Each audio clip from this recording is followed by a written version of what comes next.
আপনারা জানেন গত 3 তারিখ বাংলাদেশ জাতীয়তাবাদী দলের সর্বোচ্চ পর্যায় থেকে এই কুমিল্লা চাই দেবিদ্বার আসনে মনোনয়ন দিয়েছে জনাব মঞ্জুরুল হাসান মুন্সিকে।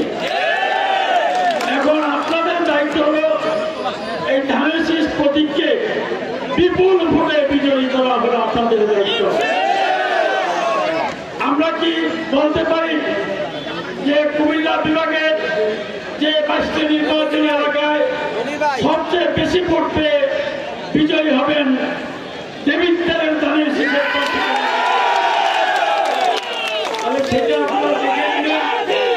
আপনারা সেটা দেখে নির্বাচনের দিন আমরা যাতে শুনতে পারি বিপুল ভোটে বিজয় হয়েছেন জনাব মঞ্জুরুল হাসান। আগামী ফেব্রুয়ারি মাসের প্রথম সপ্তাহে নির্বাচন, সেই নির্বাচনে বাংলাদেশ জাতীয়তাবাদী দল সংখ্যাগরিষ্ঠ আসন পেয়ে সরকার গঠন করবে ইনশাআল্লাহ, এবং সেই নির্বাচনে পরে সেই সরকারের প্রধানমন্ত্রী হলেন আমাদের নেতা জনাব তারেক রহমান। দেবিদ্বার আসন নিয়ে যেটা মঞ্জু ভাই বলেছেন, ফেসবুকে বিভিন্ন রকমের আপনার কমেন্টস দেওয়া হচ্ছে। কারা দেয় আমরা জানি, এগুলি পাচ্ছেন। এখন যেহেতু আমাদের নেতা তারেক রহমান ঘোষিত প্রার্থী উনি, সুতরাং উনি আমাদের প্রার্থী। আমরা বিএনপি করি, এক পাই আওয়ামী লীগ এক পাই বিএনপি আমরা করি না। আমাদের পরিবারের সবাই আমরা বিএনপি করি। সুতরাং আপনারা ঐক্যবদ্ধভাবে সবাই মঞ্জুরুল হাসান মুন্সির পিছনে কাজ করুন। আপনারা হাইকোর্ট জনগণকে দেখাবেন না। আপনারা বলেন অমুককে নিয়ে আসবেন, অমুককে নিয়ে আসবেন, এনসিপিকে নিয়ে আসবেন। এনসিপিকে নিয়ে আসার দায়িত্ব আপনার না। আপনি এমন কোন নেতা না যে আপনি ডিসিশন দিবেন। আমাদের নেতা তারেক রহমান কখন দিবে, কাকে দিবে না, এটা নির্ধারণ করবে। নির্ধারণের আগে মানুষকে কেন বিভ্রান্ত করেন? মানুষকে বিভ্রান্ত করার কারণ আপনি আওয়ামী লীগের লোক। আপনারা জনগণ ভোটার যারা, আপনারা বিভ্রান্ত হবেন না।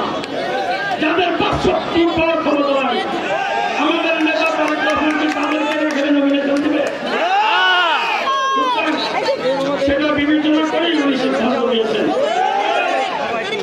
আমি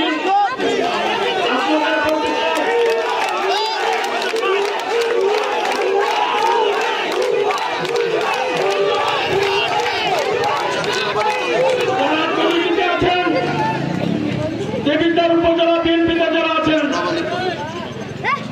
আমার নেতা তারেক রহমান ঘোষিত প্রার্থী জনাব মঞ্জুরুল হাসান মুন্সি, এই নেতার পিছনে যদি কাজ না করেন আপনারা কিসের বিএনপি নেতা? কষ্ট করবে আপনাদেরকে এই জনগণ যে আপনাদের কাছে বিএনপি নিরাপদ না। তাই আমি এই কথাগুলি বলে গেলাম সাংগঠনিক সম্পাদক হিসাবে। সংগঠন দেখার দায়িত্ব আমাদের। এখন আপনারা যারা এখনো বাকি আছেন, আমি চাই আজকের মধ্যে মঞ্জুরুল হাসান মুন্সির পিছনে আপনারা কাজ করেন।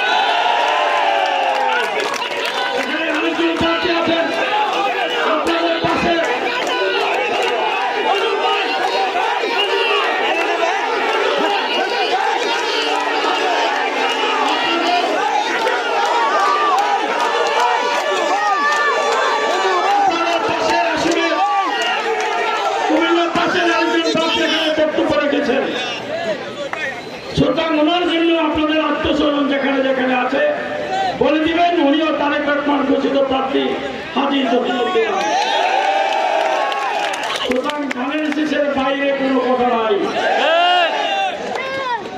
আমি অনেক বড় মাপের নেতা মনে করি নিজেকে, কিন্তু তারেক রহমান যদি অন্যায় করে আমাকে, আমি কিসের নেতা?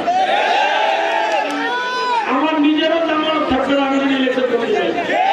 থাকবে? কেউ কেউ বলেন স্বতন্ত্র তারাই দেখা 500 ভোট পাবে। সুতরাং বুঝি, আমরা পলিটিক্স কে একবার ছোট করি, ক্লাস 7-এ পড়ি থেকে আরম্ভ করেছি, 70-এর নির্বাচনে কাজ করেছি ক্ষমতার মোস্তাকের পক্ষে। সুতরাং আমাদেরকে এগুলি শিখাই না।